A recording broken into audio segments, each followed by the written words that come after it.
Hey everyone, it's Wolfram here, and I'm going to do a video today. It's got three different parts really, which is firstly, I've got a PvP success I want to talk about. Um, Basically, show that I don't always lose. Sometimes it goes quite well, and just talk about the mistakes that were made. I'm also going to give a ISK update as to both just generally in terms of the Rattlesnake Fund, but also in particular as to the reprocessing. I've done the pre-processing video um, about 8 days ago to show how much success you can have just spending 20 minutes a day doing that. Um, and I will also be covering Business Magnate as one of the high sec storyline missions. So, firstly, we're going to look at the PvP success I had, and this is on my main clone Wolfram, which I run the Cinnabal on, which is a fantastic ship, great for ratting, actually quite good for PvP if you're willing to put up with the risk. And what happened is, unfortunately, I didn't get footage because I was just travelling in between, doing a little bit of ratting. But so you can get context, you need to understand my fitting. Um, as you see, I'm 871 on the damage 850 from the cannons. You can count the drone as a bit of it because I do brawl right up close. And I've got obviously the Gisty medium auto cannons on there. I've got now changed to a gyro stabilizer, taking off the reactive because I've not really found I've needed it for lots of things because my skills are high, and I'll go through my skills very quickly as well. But obviously the reactives, medium shield, medium afterburner. I've got a webifier, a target painter, and a large NOS, which is going to be important as part of this. Not the Reprocess, that's really expensive, so I've just got the Appear at the moment. Rig wise, I've only got the twos. The threes, that's just so expensive. I'm not sure if I want to put them on for the little bit it bursts. It increases my damage. I've got auxiliary thrusters, polycarbon engine housing, and I have to put a power grid rig on because otherwise I can't fit the large NOS. So that's my fitting. Skills very quickly. I have um, Advanced Cruiser Command 553, and in cannons I have 553, 553. And obviously the advanced ones are the important things for this ship because not only you can ignore the roll bonus for the purpose of this video, but you get the damage and activation time, so you increase your damage, and you get the tracking speed and fall off bonuses for the cruiser command bonus. So I mean that's the ship I'm running at the moment. That's the fit I end up engaging in PvP, and this is the kill. I'm not gonna when I show it, I'm gonna blur out the person's name because I have no intention of embarrassing them. But this is the Ashimu I ended up killing, and uh, and it was an interesting battle. Simply this: I jumped through the gate. He was solo gate camping without bubble. We immediately engaged. He neutered my cap to nothing in, I would have said, probably 2 to 3 cycles of his neutralizer. Uh, the advantage, of course, of cannons is they don't need energy, so I continued doing damage, but I was doing very little damage to him to start with, and he got me down to armor, and I thought, well, that is it. An Ashimu really can take on a Cinnabal, and I thought it was going to be over and done with. um, but actually, what then happened was I was suddenly doing a lot more damage to him. I got just enough cap from my NOS to activate the gyro stabilizer, and by the time I was into hull, I took him down in very few shots, which was fantastic because I really thought I'd lost the Cinnabal there. And the reason is when I saw the kill mail, aside from getting very excited because I managed to kill something that's 2.8 billion, um, I think he's made a lot of mistakes on his fitting. So he's got the reactive, so he's active tanking with a large shield booster. It's important because a large shield booster, of course, has a large activation cost. Uh, he's managed to fit a large energy NOS and a large newt. And if when I saw why. It was what he's done. He's putting on the algae and energy administration unit, so he's not getting any bonuses to his damage. He's had to put on 3 power grid So he's getting no support. Everything's aimed at power grid, but actually all it is puts it up to this. And what happened was this: is he neutered me. He ran the shield, which is why I wasn't getting through and causing any sort of significant damage. But his cap can't sustain this, because once he neutered me down to nothing, his NOS is not pulling in any cap, and his NOS won't pull in enough cap anyway to be able to run the large shield booster. Do you see? You need 455 per activation with an 8-second activation time. This is only bringing in 230 for every 10 seconds. And I'm at 0 anyway, or close to 0. I think my large energy NOS might have just pulled a little bit of cap out, enough to activate my gyro stabilizer, which jumps my DPS up to 1100. But I mean, he was running all these things, but the problem is any sort of sustained engagement with a tankier ship, as it demonstrated, just didn't survive. I mean, he did almost have me. I'm not going to say he didn't, but this is what let him down. I suspect had he have had a medium shield booster, had he not dedicated all power grid, then this wouldn't have happened. But there you go. So that was, a success, an unusual success. For once, I didn't actually lose a ship. This time, I don't think it would be stupidity. The reality is, gate camps are a thing in Null, and you have to deal with them. So that was a good bit of fun.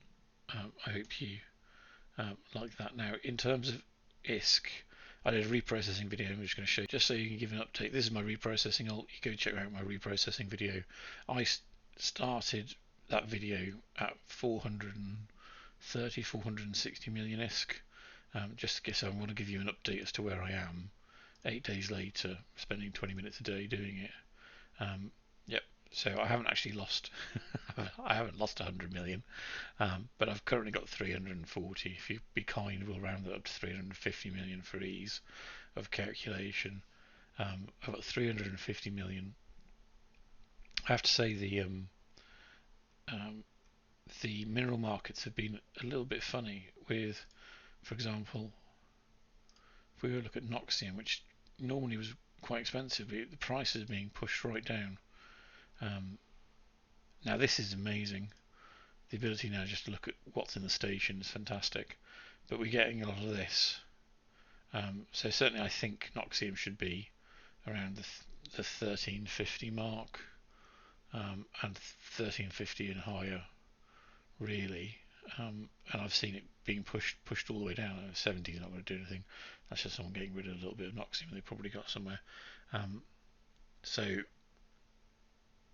that's been something you could be careful of with reprocessing. You've got to keep an eye on the mineral prices. I'm not entirely sure the API has been pulling down accurate pricing. Mine hasn't updated for a bit. I don't know how everyone else finds it, whoever's using it. So I've been doing the prices minerally just for Jita, been doing the prices manually just for Jita. But the Noxium's back up again. Sorry, I'm just going to say I'm going to sell my. I'll undercut the market a little bit.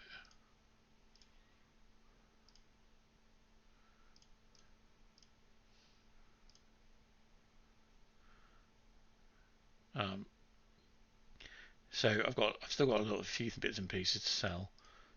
Again, I think Megasite got pushed down as well. Yeah, it's lower than I would have thought it should be, but we'll see. I'll hold on to it a bit, see what's happening with the market.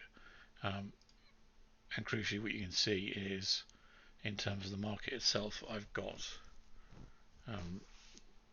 380 million out in acquisition orders, and the 44 million, which is mostly going to be like Noxium now, out. So I've got, what's that, 420 million plus the 350 million. So I'm up to 770 million. So I've made, what's that, maybe 50 million, maybe 50 or 60 million a day doing it. I'm not putting loads of effort into it. And it's just something else that goes towards funding it. I mean, in addition to that, the minerals I've used to build ships. So I've just done a Magnate Covert Ops, which I'm going to do for another video. I've built a Arbitrator Covert Ops from the minerals I've produced from this alt. So on top of that, and the arbitrage go up, so what's that? So it's about 150, 160 million ISK ship. So it goes a long way. So not only can you produce minerals relatively cheaply for your builds, but you can also trade them. So I recommend that video to you. So that's that. So I'm going to move on to Business Magnate now. I left Business Magnate up in full here for you to see, but it's one of my favourite missions really, because it's quite straightforward. Two places to go to annihilate. You don't have to run around and do anything else. The reward is pretty good. It's 50 million reward. I found about 25 million loot. I got lucky with the loot box. The bounty is 14 million, so it gives a total of 89 million. Obviously that's whatever tax you're paying. So you knock 10% off. You're paying standard tax to one of the game corporations, or if you're part of a null-sec corp or something like that, you'll pay, or you can even be in a high-sec corp and might pay very low tax. It's straightforward. I started off with Cinnabal. My Phantasm joined for speed. It took me, I think, 45-50 minutes in total to do. I think I could have probably shaved about 10 minutes off that if the Phantasm had started off at the start. The first place, it's 4 waves of rats at each of the sites. The first one is easy, no difficulty. Last wave is wave 4. I can't remember, it's like 12 or 13 with a couple of elites, no difficulty. If you've got the ships to do it, I'm not saying jump in the Civ T4, obviously. You need, but it's a straightforward one for a storyline mission in my view. And then you can jump in and do the next one. Is a little bit trickier in the sense that the final wave is the one that will get you if you're not careful. The final wave is 23 rats. They will web you and all those things that you would expect them to do. I can face tank them almost now without too much difficulty, because partly I can knock out the frigates really fast, using both Phantasm and Cinnabal together. So, but if you're on a slow-moving ship or something that's got a bit more distance, really think about it. But carefully managed on the last wave, you really shouldn't have a difficulty with it. And so that, in my view, makes it a good mission to run if you pick it up. If you buy it on the market, it's about 23.5 million.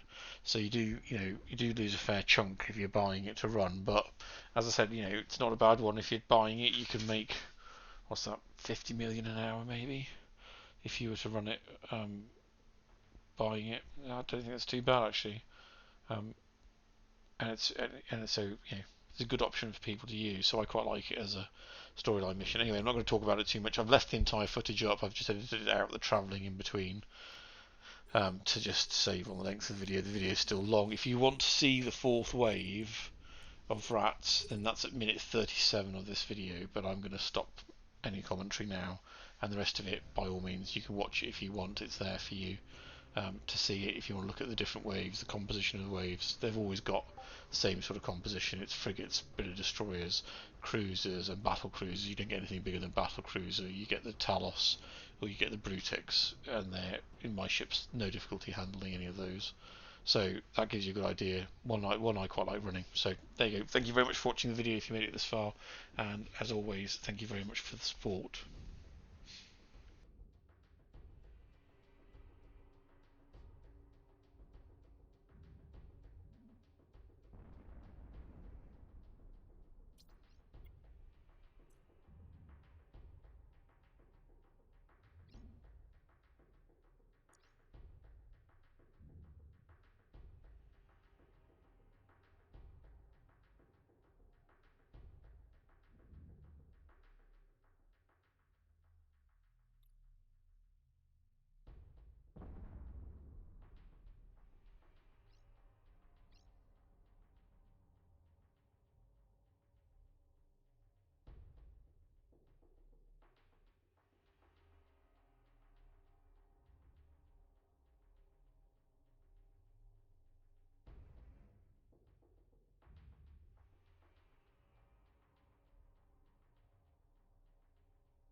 Drive active.